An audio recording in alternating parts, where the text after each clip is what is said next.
Money as medium of exchange to money being used as credit. Credit which is beneficial sometimes and sometimes painful for repayment. This is Preeti Suman and you are watching Bihari Backbenchers. This is the third lecture of class 10th Economics, Money and Credit. So in previous two chapters we have discussed several topics. In last video we have discussed the terms of credits, यानी कि credits के क्या क्या terms होते हैं जब एक credit proceed होता है तो उसमें क्या क्या चीज़ें आती हैं, लाइक इंटरेस्ट रेट आता है, कोलैटरल्स आदि आते हैं. तो आज हम लोग उसी डिस्कशन को आगे बढ़ाएंगे और आज हम लोग देखेंगे कि ये जो टर्म्स ऑफ क्रेडिट है कैसे वैरी करते हैं, एक एग्जाम्पल के थ्रू हम लोग देखेंगे. तो हमारे बुक में जो एग्जाम्पल दिया हुआ है उसमें रोहित और रंजन इस क्रेडिट अरेंजमेंट्स को समझने के लिए कि क्रेडिट अरेंजमेंट्स में क्या वैरायटीज़ होती हैं उसको समझने के लिए वो सोनपुर विलेज जाते हैं, वहाँ लोगों से बात करते हैं. तो वो तीन लोगों से मिलते हैं बेसिकली, एक है आपके श्यामल, दूसरे अरुण और तीसरे राणा से. तो हम लोग तीनों के केसेस को बारी बारी से देखेंगे.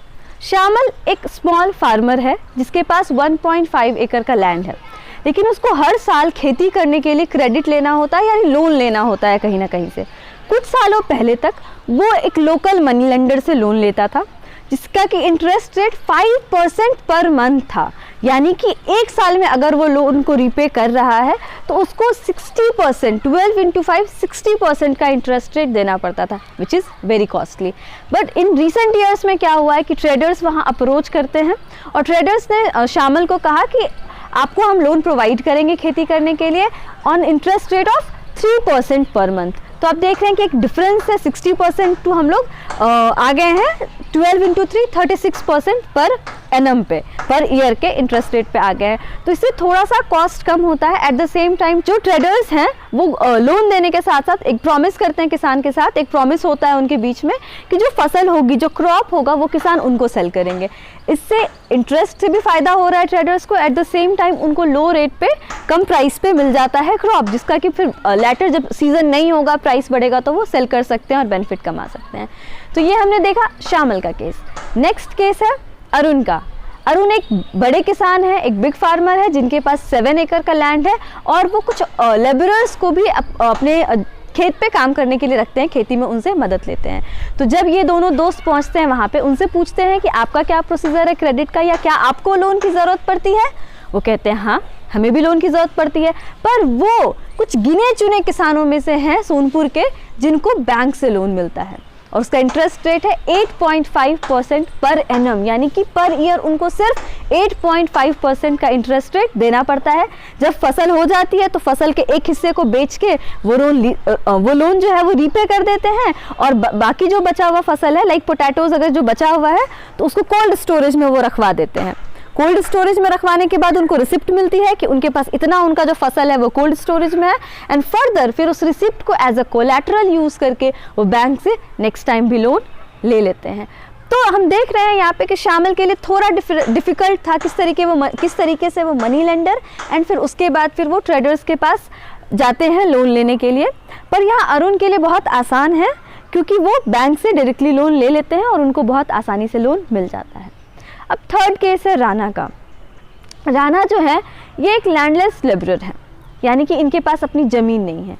ये पड़ोस में एक किसान है जिसके पास ज़मीन है, एक छोटा किसान है, उसके ज़मीन पे ये काम करती हैं.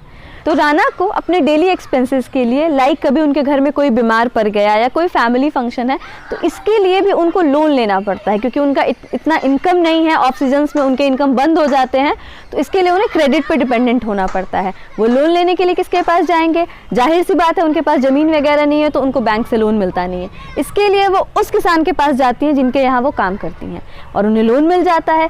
लेकिन इस लोन के बदले उन्हें बहुत हाई रेट इंटरेस्ट पे करना पड़ता है. एट द सेम टाइम वो जो क्रेडिटर है, वो जो लैंडलॉर्ड है, वो भी उनसे बहुत अच्छे तरीके से बिहेव भी नहीं करता है. और राणा को कभी कभी इतनी ज़रूरत होती है कि उसे एक लोन रीपे करने के पहले ही दूसरा लोन लेने की ज़रूरत पड़ जाती है. और वो बताते हैं रोहित और रंजन को कि एट दैट टाइम राणा के ऊपर 5,000 का लोन है, यानी कि राणा को 5,000 का लोन रीपे करना है. तो यहाँ पे हमने देखा कि क्रेडिट्स प्रेजेंट हैं. तीनों जो आपके लोग हैं, लाइक श्यामल, अरुण एंड राणा, तीनों को लोन की ज़रूरत है पर उनके सिचुएशंस बिल्कुल अलग अलग है.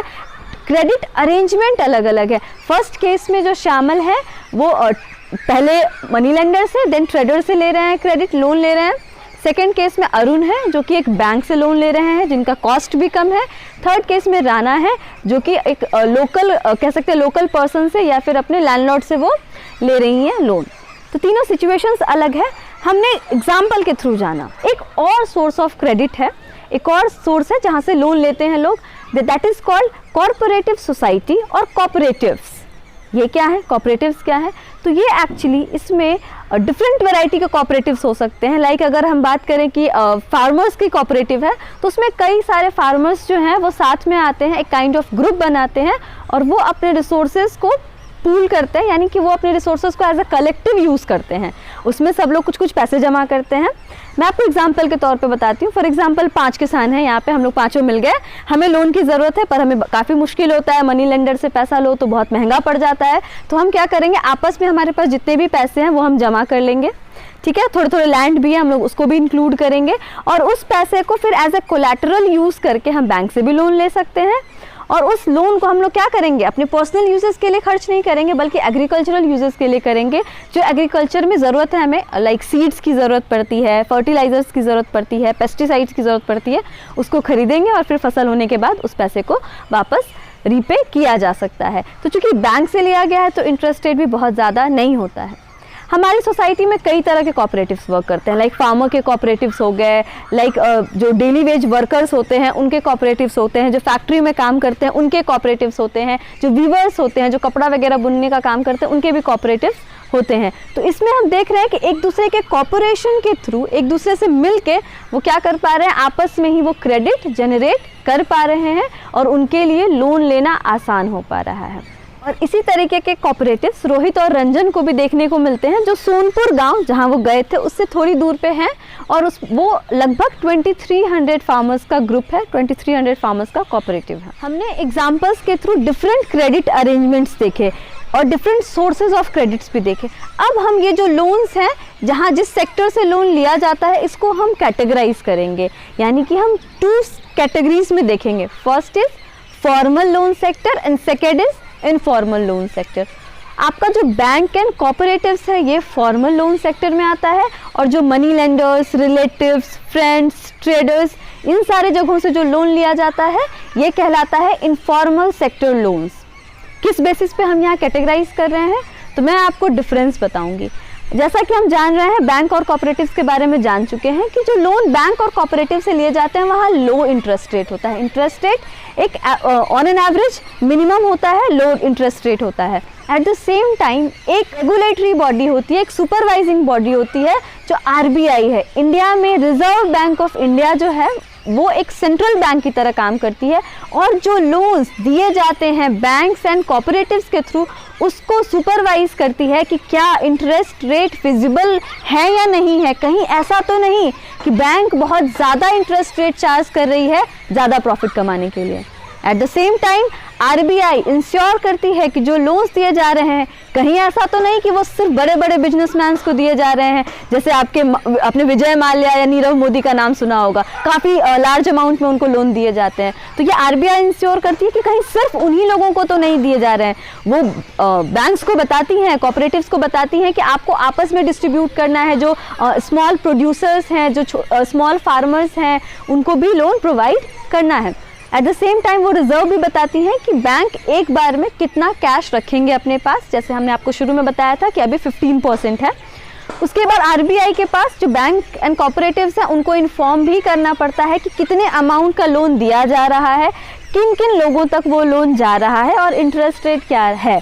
तो यहाँ आप देख सकते हैं कि बैंक्स जो हैं वो मनमानी नहीं कर सकते हैं अपनी, उनको एक रूल्स एंड रेगुलेशंस फॉलो करने पड़ेंगे और उनके ऊपर एक सुपरवाइजिंग बॉडी है आरबीआई, यानी कि रिजर्व बैंक ऑफ इंडिया। इसीलिए जब बैंक्स या कॉपरेटिव्स के थ्रू लोन दिए जाते हैं तो उनका रेट भी कम होता है एंड ये लोगों के लिए बेहतर है बैंक एंड कॉपरेटिव से लोन लेना। कॉस्ट भी कम है, बेनिफिट होता है उसमें ज़्यादा।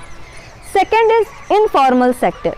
जाहिर सी बात है कि ये फॉर्मल से अपोजिट होगा। इसमें आरबीआई जैसी कोई सुपरवाइजिंग बॉडी नहीं होती है। इसमें जो मनी लेंडर्स होते हैं या फिर कह सकते हैं कि जो लेंडर्स होते हैं वो मनमाना इंटरेस्ट रेट लेते हैं। वो लोगों का समटाइम्स एक्सप्लॉइट भी करते हैं, लोगों को उनसे ज़बरदस्ती ज़्यादा इंटरेस्ट रेट वसूलते हैं।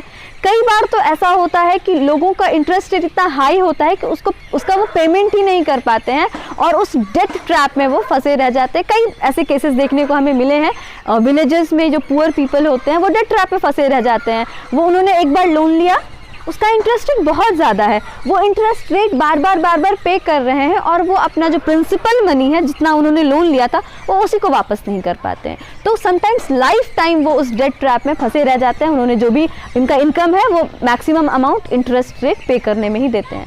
तो इनफॉर्मल सेक्टर में बेसिकली हाई इंटरेस्ट रेट होता है, नो रूल्स एंड रेगुलेशंस होते हैं, कोई सुपरवाइजिंग बॉडी नहीं होती है। इसमें आपके आते हैं जो ट्रेडर्स हैं, मनी लेंडर्स हैं, समटाइम अपने फ्रेंड्स से, रिलेटिव्स से जो हम पैसे लेते हैं। तो हमने देखा कि किस तरीके से हम जो क्रेडिट सेक्टर है उसको दो पार्ट में डिवाइड कर सकते हैं, formal loan sector and informal loan sector. तो हम यहाँ से क्लियरली ये बात कह सकते हैं कि जो फॉर्मल सेक्टर है that is better than informal sectors borrower के लिए। लेकिन ऐसा नहीं है कि सिर्फ बोरोअर के लिए फॉर्मल सेक्टर बेहतर है, बल्कि अगर फॉर्मल सेक्टर के से लेंडिंग ज़्यादा होती है तो ये ओवरऑल नेशनल डेवलपमेंट में भी हेल्प करता है। जैसे कि अगर चीपली लोन्स अवेलेबल होंगे स्मॉल प्रोड्यूसर के लिए, स्मॉल फार्मर्स वगैरह के लिए, तो वो क्या कर पाएंगे कि वो प्रोडक्शन के प्रोसेस के थ्रू इनकम जनरेट कर पाएंगे, उनका इनकम इंक्रीज करेगा एंड फिर अल्टीमेटली वो क्या करते हैं कि नेशनल इनकम में कंट्रीब्यूट करते हैं, नेशनल डेवलपमेंट में कंट्रीब्यूट करेंगे, उनका बेटर ऑफ होगा। तो फॉर्मल एंड इनफॉर्मल सेक्टर के क्रेडिट को समझने के लिए हमें एक चीज़ और जानना ज़रूरी है कि कॉम्पोजिशन क्या है दोनों सेक्टर्स का। लाइक कौन से पीपल है जिनको फॉर्मल सेक्टर से ज़्यादा लोन मिल रहा है एंड कौन से पीपल है जिनको इनफॉर्मल सेक्टर से ज़्यादा लोन मिल रहा है। इसके लिए हम रेफ़र करेंगे, हमारी बुक में एक ग्राफ दिया हुआ है जिसमें कि अर्बन एरियाज़ के हाउस होल्ड को 4 पार्ट में डिवाइड किया गया है। तो हम लोग उस ग्राफ को देखते हैं। तो इस ग्राफ में हम देख सकते हैं कि अर्बन एरियाज़ के हाउस होल्ड को 4 पार्ट में डिवाइड किया गया है। एक है आपके पुअर हाउस होल्ड, दूसरे हैं household with few assets, तीसरा है well off household and चौथा है रिच हाउस होल्ड। तो from poor to rich 4 categories में डिवाइडेड है। तो हम अगर फर्स्ट ग्राफ की ओर देखें तो इसमें हम देख रहे हैं कि 85% मिल रहा है इनफॉर्मल क्रेडिट है और 15% ही मात्र फॉर्मल क्रेडिट है। एंड मूविंग टुवर्ड्स राइटवर्ड हम देखेंगे कि धीरे धीरे जो इनफॉर्मल क्रेडिट है उसका प्रोपोर्शन कम हो रहा है एंड फॉर्मल क्रेडिट का बढ़ रहा है। और जब हम रिच हाउस होल्ड्स तक पहुँचते हैं तो इनफॉर्मल क्रेडिट का प्रोपोर्शन मात्र 10% है एंड फॉर्मल क्रेडिट का प्रोपोर्शन 90% है। तो यहाँ से हम ये चीज़ देख पा रहे हैं कि जो पुअर हाउस होल्ड्स हैं उनके पास फॉर्मल क्रेडिट्स का रीच बहुत कम है और जो रिच हाउस होल्ड है उनको बहुत ईजिली अवेल हो जा रहा है फॉर्मल क्रेडिट्स। तो यहाँ इन सब डिस्कशन के बाद formal and informal credit sectors को देखने के बाद एंड डिफरेंट क्रेडिट अरेंजमेंट्स देखने के बाद हम 2 चीज़ें कंक्लूड कर सकते हैं। फर्स्ट, किसी कंट्री के ग्रोथ के लिए, उसके डेवलपमेंट के लिए बहुत क्रूशियल है फॉर्मल क्रेडिट। तो हमें first of all formal credit को एक्सपैंड करने की ज़रूरत है, यानी कि जो लोन्स मिलते हैं बैंक्स एंड कोऑपरेटिव्स के थ्रू उसके स्केल बढ़ाने की ज़रूरत है, उसको एक्सपैंड करने की ज़रूरत है। सेकेंड, इस एक्सपैंड करने के साथ साथ हमें ये भी इंश्योर करने की ज़रूरत है कि ये जो लोन्स हैं वो सारे लोगों तक पहुँचे, सिर्फ कुछ रिच लोगों तक या बड़े बिजनेसमैन तक सिर्फ ये लोन्स लिमिटेड ना रह जाए, बल्कि उसका बेनिफिट सारे लोगों को मिले, including the poor house holds, including the small farmers, small traders, small producers etcetera. तो आज की वीडियो के लिए इतना ही। अब जो हमारा एक लास्ट टॉपिक बचा हुआ है और एक ब्रीफ समरी हम लोग नेक्स्ट वीडियो में देखेंगे। तो अगर वीडियो पसंद आया हो तो लाइक करें और चैनल को सब्सक्राइब करें। Stay tuned. Thank you.